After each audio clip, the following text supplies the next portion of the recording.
Kore and welcome to Africa Good Morning, your portal into Africa's potent stories as we bring you the forces shaping lives, economies and leadership across the continent. Today, severe flooding leaves South Africa's Kruger National Park facing years of repairs. In Tanzania, heavy rains disrupt the country's flagship electric railway. We examine shifting global fuel markets around Nigeria's Dangote refinery and Zambia's proposed power transmission line to Tanzania.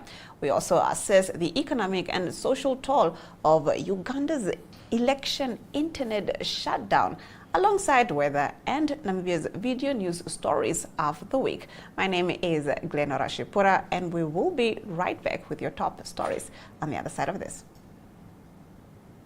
Top picks on DSTV.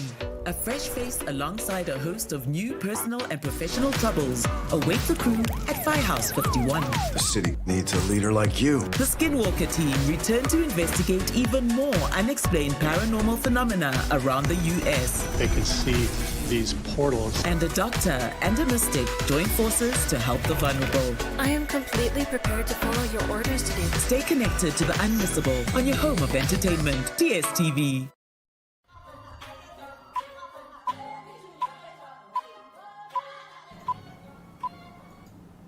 Starting us off in our top stories, damage caused by severe flooding at South Africa's Kruger National Park will take years to repair and cost hundreds of millions of South African rands.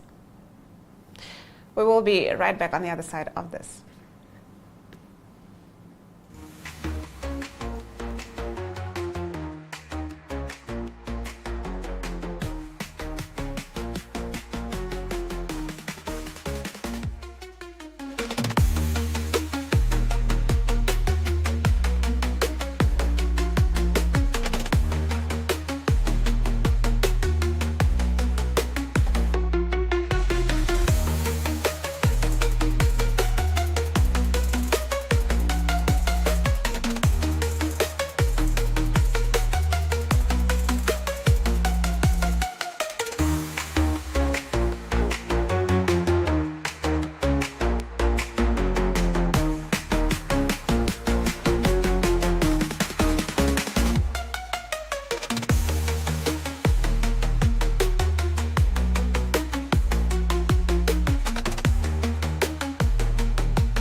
We apologize for the technical difficulties we experienced earlier. Now getting right back into our top stories. Now, damage caused by severe flooding at South Africa's Kruger National Park will take years to repair and cost hundreds of millions of rand, according to the Environment Minister. Now, authorities temporarily closed the reserve last week after heavy rains caused several rivers to burst their banks. 15 tourist camps remain shut, with some still inaccessible, while hundreds of people were evacuated safely and no deaths reported. Covering destroyed roads, bridges and infrastructure, Minister Willie Oakam said the floods had a devastating effect and warned full restoration would take as long as 5 years. Now, Reuters journalists who visited the park observed submerged bridges and hippos swimming among tree tops. Park authorities said wildlife had largely moved to higher ground, though nearby residents were cautioned about crocodiles displaced by flood waters. Flooding across southeastern Africa has become more frequent and intense as climate change strengthens Indian Ocean storms. Neighboring Mozambique is also experiencing destructive floods that have forced tens of thousands from their homes, underscoring the growing regional climate threat. In our next story, heavy rainfall has exposed growing vulnerabilities in Tanzania's $2 billion standard gauge railway, disrupting services and stranding passengers. Delays began after rains triggered a technical fault along the Dodoma-Morogoro line, halting trains for hours. Travelers reported missed funerals, medical appointments, and business meetings as uncertainty mounted. The railway launch in 2024 was designed as a modern low-carbon transport solution linking Dar es Salaam to inland regions and neighboring countries. Authorities suspended services again on December 31, 2025, after flood waters damaged infrastructure and eroded riverbanks near a bridge. Rail officials denied design flaws, blaming settlement and farming in floodplains. Urban planners argued the line lacks sufficient drainage and flood protection.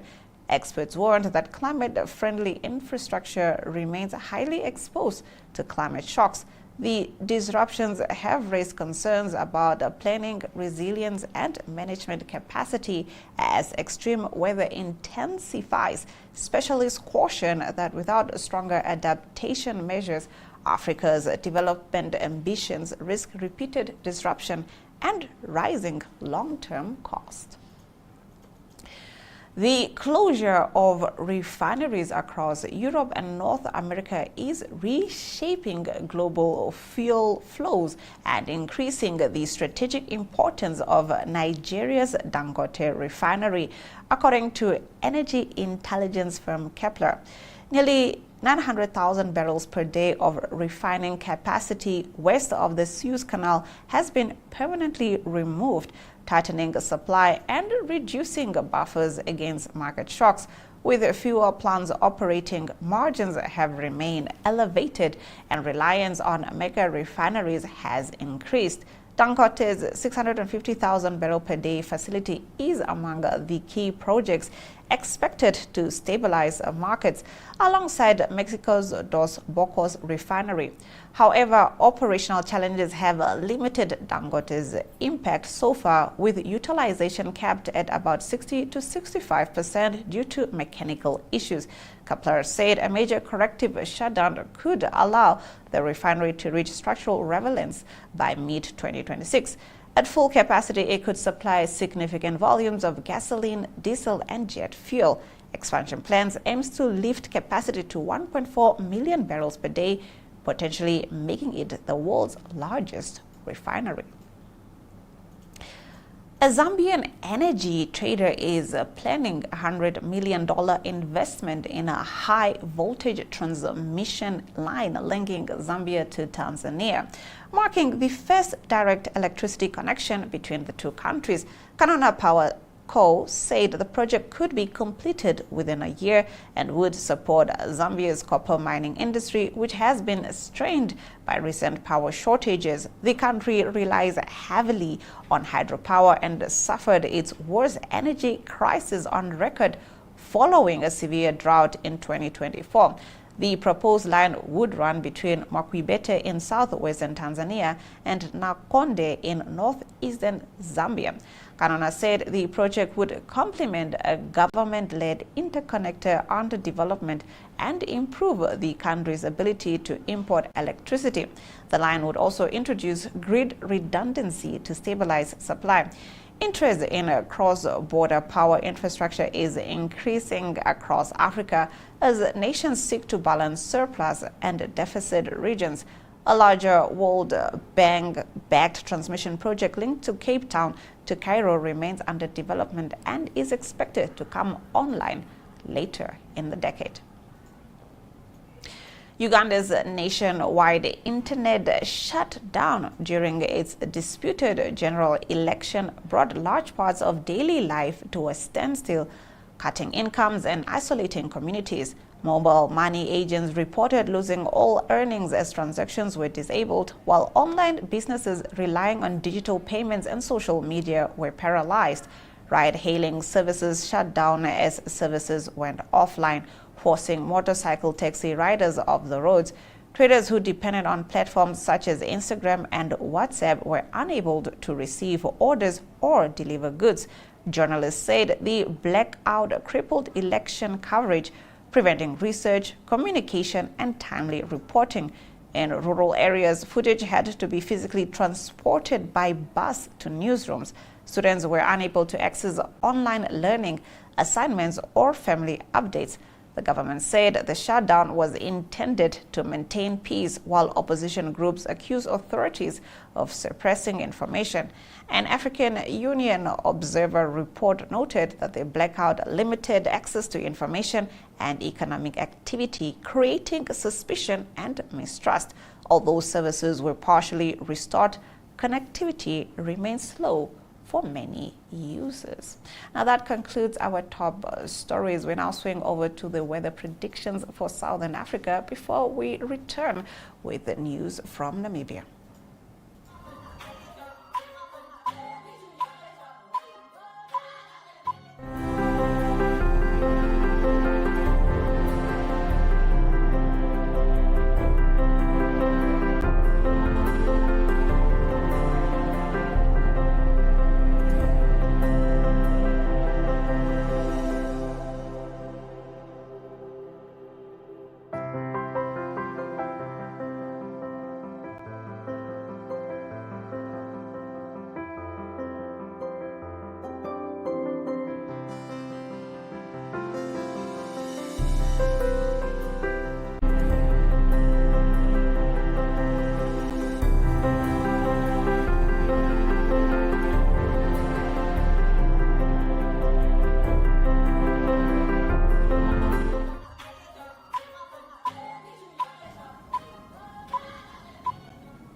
Starting us off in our stories from the land of the brave, Urban and Rural Development Minister James Sankwasa ordered the Rundu Town Council to immediately stop using contractors for basic maintenance work and instead employ local VTC graduates and trainees to unblock drainage systems in Tutungeni.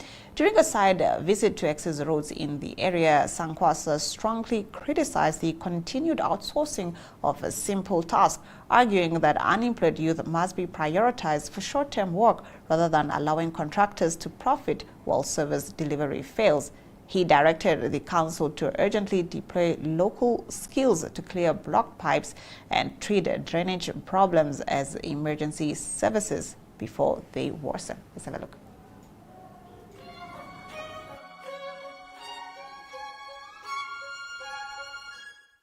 Whom we can employ and pay. It's just a question of how do we want to make use of our resources. A contractor will come here, will charge profit for whatever, when our own people are not going even to be employed on the site. Please. Yeah, this is not the... Where is your CO? Why is the town like this? For 5 years we've been working here. 5 years we were a CO. Or 10 years if I'm not mistaken. I've never made it to 10. You have 5 years. Yeah. In these 5 years, what have been your achievements on the road management? The gravel, we've created plenty of them. We have resurfaced also many kilos. Look, I'm not talking of resurfacing, I'm talking of these issues that are here. Didn't you see them? No, we try, but Minister, the financial constraints really do not allow us to achieve everything at once. That is the challenge we've been having. Yes, so we were doing smaller phases as we could, because according to the engineers or technical people, they will tell you we need to redo this whole roads for us to channel the water. The state of the roads now, you can't do channels on them. Have you read the book called How You Eat an Elephant and Finish It? How do you eat an elephant alone and finish it? I've never read it. Yes, that's a problem. When you are dealing with a bigger problem, you take it bit by bit, year in, year after. You don't wait to say until it becomes a bigger problem. And secondly, in your operation, you look at which is a normal service, which is an emergency service. You categorize this. You start with the emergency service before you go to normal service. Then that way you can plan and allocate the resources properly. But as I'm saying, block the pipes. We are not going to have contractors will have our unemployed youth must come on board now. That is not it. Good.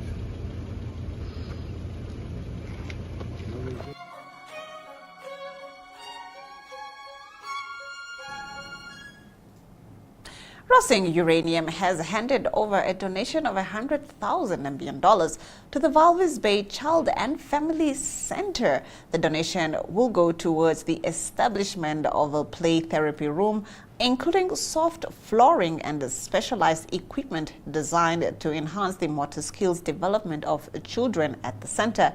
Here, Liesl Davis, the General Manager, Human Capital Safety and Sustainability, commends the work done at the center.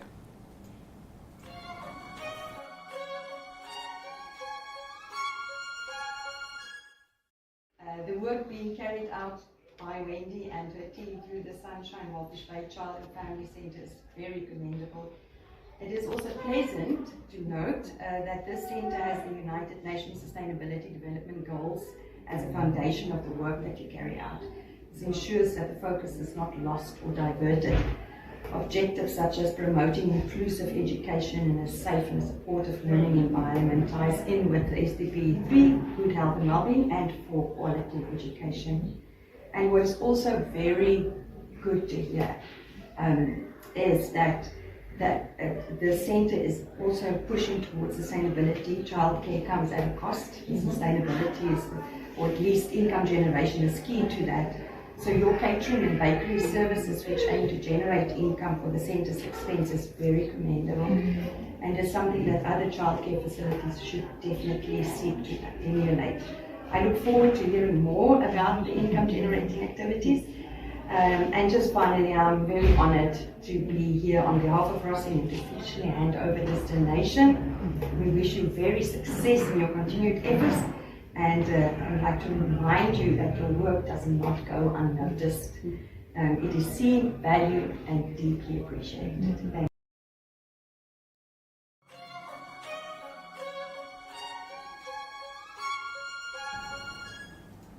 Swinging over to the education front, the Namibia National Students Organization (NANSO) says the 2025 NSSCO and NSSCAS results show measured progress alongside dangerous systemic regression.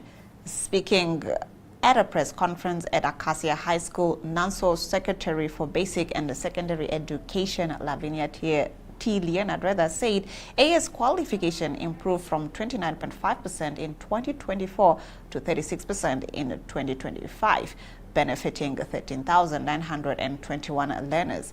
However, 64%, 24,771 learners, remain excluded from higher education. Full-time enrollment dropped by 5.1%, while part-time candidates rose 9.8%, a trend NANSO calls a system that recycles failure. Despite 21.7% growth in AS enrollment, a pass rate fell to 70%, blamed on unfounded expansion. The organization also criticized the continued absence of disability data, saying a system that fails to measure inclusion cannot claim equity, and called for urgent, well-resourced reforms.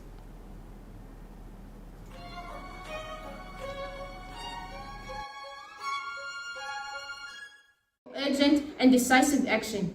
The rapid growth of the AS level enrollment along with declining performance requires immediate expansion of teaching capacity through a comprehensive national audit of the AS level staffing, followed by emergency recruitment in critical subjects such as mathematics, sciences, languages, and technical fields.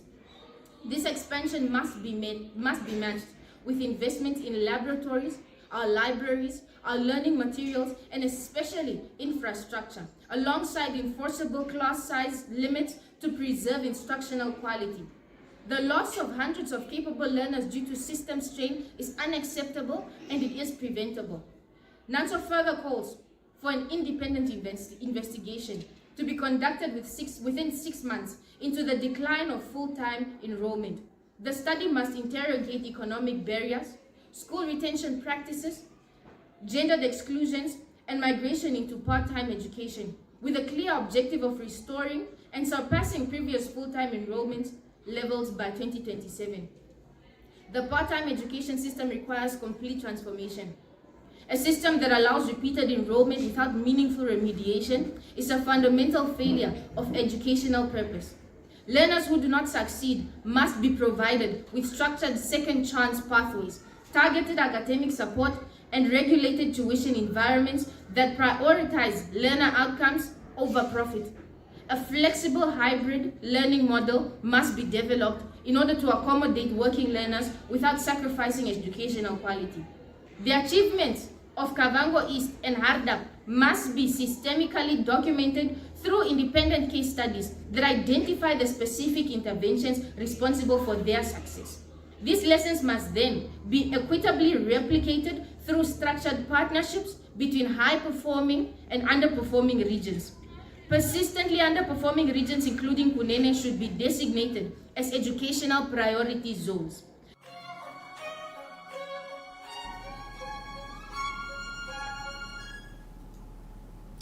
The Employment Equity Commission continued day 2 yesterday of its review panels, summoning 15 employers under the Affirmative Action Employment Act for non-compliance. The panel aims to address deficiencies in disapproved reports and evaluate whether genuine efforts are being made to promote fair and equitable employment practices. The process offers mediation to correct shortcomings, but the panel can issue binding orders and the Commission may initiate criminal proceedings when non-compliance constitutes an offense.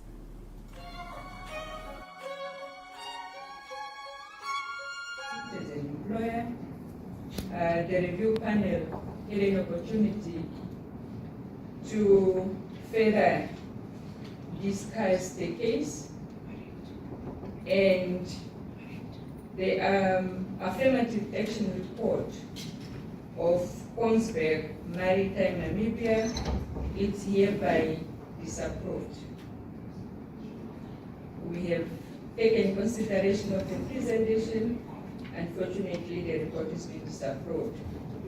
So the findings of the review panel are set out in Annex A, and the reason for the decision of the review panel are also set in Annex B, which is attached to the final order. So I hereby to present the order to the inquiry.